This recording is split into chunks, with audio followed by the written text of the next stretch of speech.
4월 2일 수요일 뉴스동아의 온라인 큐티를 시작하겠습니다. 오늘의 큐티인 책 본문은 누가복음 20장 27절부터 40절까지의 말씀이고요. 제가 읽을 말씀은 36절, 37절 두 절의 말씀을 읽도록 하겠습니다. 그들은 다시 죽을 수도 없나니 이는 천사와 동등이요 부활의 자녀로서 하나님의 자녀임이라. 죽은 자가 살아났다는 것은 모세도 가시나무 떨기에 관한 글에서 주를 아브라함의 하나님이요 이삭의 하나님이요 야곱의 하나님이시라 칭하였나니 아멘. 오늘 여러분들과 함께 하늘의 것을 아는 자답게 선으로 반응하십시오. 하늘의 것을 아는 자답게 선으로 반응하십시오 라는 제목으로 큐티를 나누도록 하겠습니다. 샬롬. 오늘도 말씀을 시작하신 여러분 주님의 이름을 축복합니다. 오늘 말씀은 이렇게 시작합니다. 27절 28절 말씀입니다. 부활이 없다고 주장하는 사두개인 중 어떤 이들이 와서 물어 이르되 선생님이여, 모세가 우리에게 써주기를 만일 어떤 사람의 형이 아내를 두고 자식이 없이 죽으면 그 동생이 그 아내를 취하여 형을 위하여 상속자를 세울지니라 하였나이다. 아멘. 사두개인 중 어떤 사람들이 찾아와서 예수님께 질문하는 내용으로 시작합니다. 사두개인은 누구입니까? 27절 말씀처럼 부활이 없다고 주장하는 사람입니다. 사두개인들이 부활을 믿지 않은 이유는 단순합니다. 모세 오경, 토라이지요. 창세기, 출애굽기, 레위기, 민수기, 신명기, 이 모세 오경에 부활이라는 말씀이 없기 때문에 믿지 않는 것입니다. 그래서 사두개인들은요, 모세 오경에 쓰여져 있는 것은 다 믿었지만 모세 오경의 말씀, 심지어 선지자들의 말씀조차도 인정하지 않았다라는 것이죠. 그런 사두개인의 몇몇 사람들이 예수님께 찾아와서 무엇을 질문했느냐? 모세 오경에 쓰여져 있는 내용, 곧 신명기 25장에 나와 있는 형사취수제에 대한 말씀을 이야기합니다. 형사취수제란 무엇이냐면 형이 자식이 없게 죽게 되면 동생이 형수와 결혼해 대를 잇는 제도입니다. 그러면서 무엇을 질문하느냐? 이렇게 질문합니다. 어떤 사람의 형이 아내를 두고 자식이 없이 죽으면 신명기의 말씀, 형사취수제에 의해서 동생이 그 아내를 취함으로 형을 위하여 상속자를 세우지 않습니까? 그런데 만약 칠형제가 있는데 마지가 아내를 취하였다가 자식 없이 죽었다면 둘째가 형수랑 결혼할 텐데 여기서 둘째가 또 죽는다면, 그리고 셋째가 또 죽는다면, 그렇게 일곱째까지 죽는다면 부활할 때에는 이 형수는 누구의 아내가 됩니까? 라는 질문을 한 것이죠. 사두개인의 입장에서 이 질문을 생각해 보았습니다. 이들은 왜 이런 질문을 했을까? 부활에 대해서 정말로 알고 싶어서 이러한 질문을 했을까?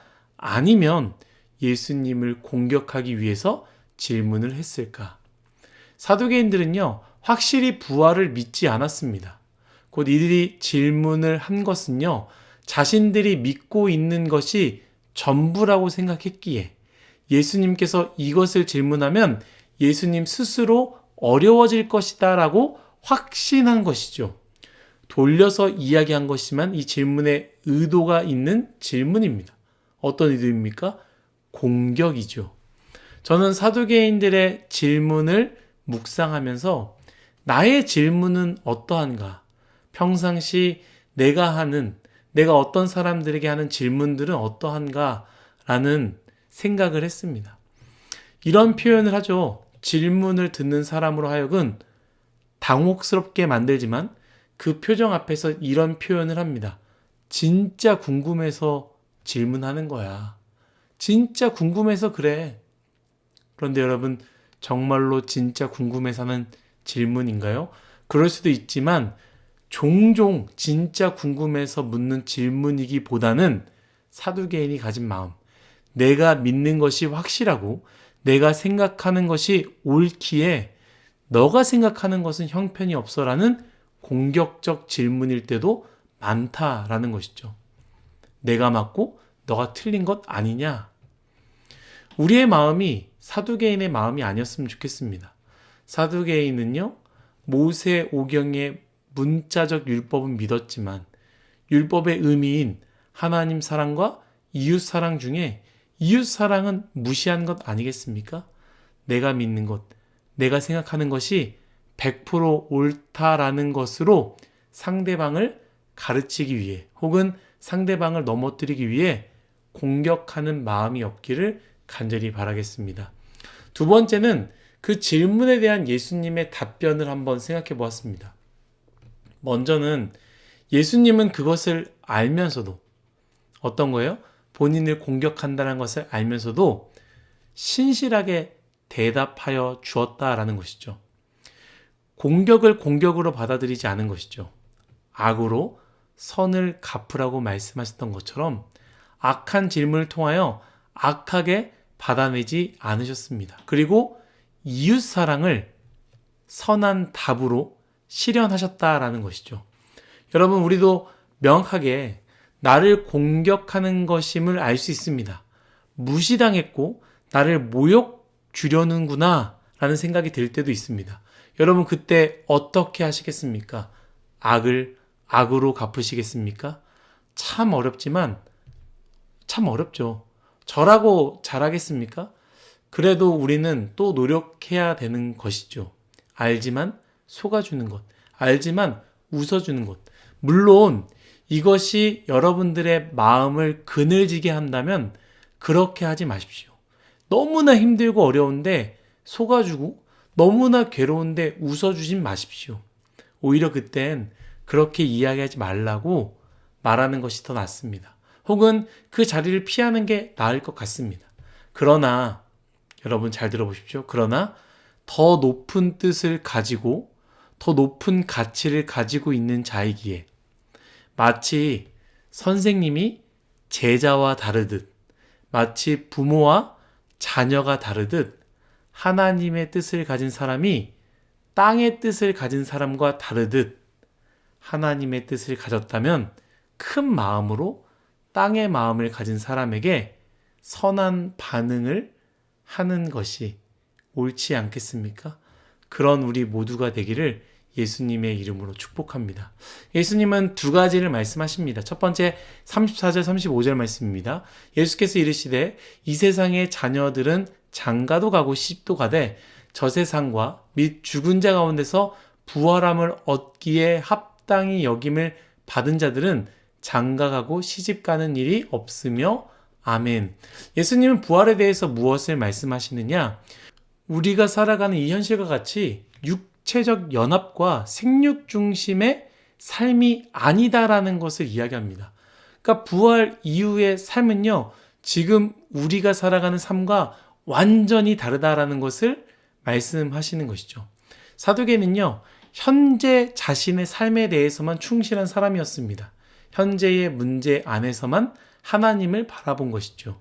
물론 우리도 현실을 살아갑니다. 그리고 현실을 잘 살아가야 합니다. 그러나 하나님의 세계는요, 현실 그 이상을 보여주십니다. 초월이라는 단어와 같이 현실을 뛰어넘는 것.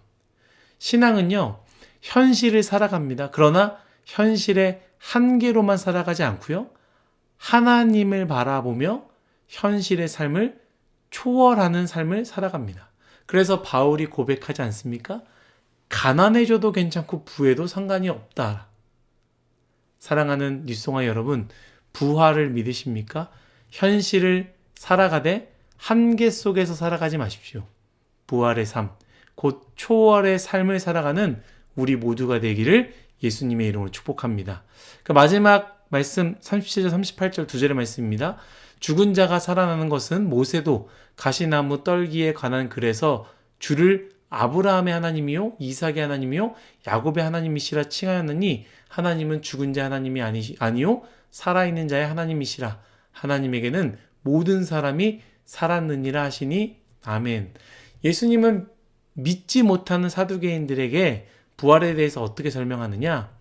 그들이 끔찍하게 믿는 모세오경의 말씀을 설명합니다. 사두개인의 입장에서는 지금 완전히 죽은 아브라함과 이삭과 야곱을 하나님은 그들을 살아있는 존재로 부르셨다라고 가르쳐 주는 것이죠. 부활은 어떤 관념이나 개념이 아니라 관계입니다. 예수님도 마찬가지로 이 부분을 영원하신 하나님과의 끊어지지 않는 관계로 설명하는 것 아니겠습니까? 곧 아브라함이 하나님을 믿을 때 지금도 하나님은 아브라함의 하나님으로 역사하고 있다라는 것을 설명하는 것이죠. 그러므로 여러분, 우리가 흔히 하는 말, 예수님을 믿을 때 구원을 받는다라는 말이 다른 말이 아닙니다. 어떤 말입니까? 영원하신 하나님과 끊어지지 않는 관계가 된다라는 것. 나의 육체의 한계를 뛰어넘어 영원하신 하나님이 나의 하나님이 되는 것. 그리하여 나 또한 영원한 하나님의 나가 되는 것. 영원한 하나님의 민환이가 되는 것. 그런 존재가 된다라는 것을 말씀하십니다. 사랑하는 여러분, 어쩌면 오늘 말씀 부활에 대한 이야기 때문에 참 어려울 수도 있습니다. 그래도 기억했으면 좋겠습니다. 누군가를 공격하는 질문을 하지 않도록, 내가 옳다고 누군가를 공격하는 질문하지 않았으면 좋겠습니다. 그리고 내가 그러한 질문을 받을 때 하늘의 것을 아는 자답게 땅의 것을 아는 자를 품을 수 있도록, 그리고 부활을 믿음으로 현재에 매몰되지 않고 영원하신 하나님과 현재의 삶을 뛰어넘는 인생이 되기를 간절히 바라겠습니다. 기도하겠습니다. 사랑이 많으신 하나님, 감사합니다. 우리의 인생 너무나 부족하지만 부활을 믿기에, 영원하신 하나님을 믿기에 우리가 지금의 삶을 뛰어넘어 초월의 삶을 살 수 있음을 고백합니다. 하나님, 땅만 보지 말게 하여 주시고 영원히 살아계신 하나님을 바라보며 믿음으로 살아가는 우리 모두가 되게 하여 주옵소서. 감사하며 예수님의 이름으로 기도드렸습니다. 아멘.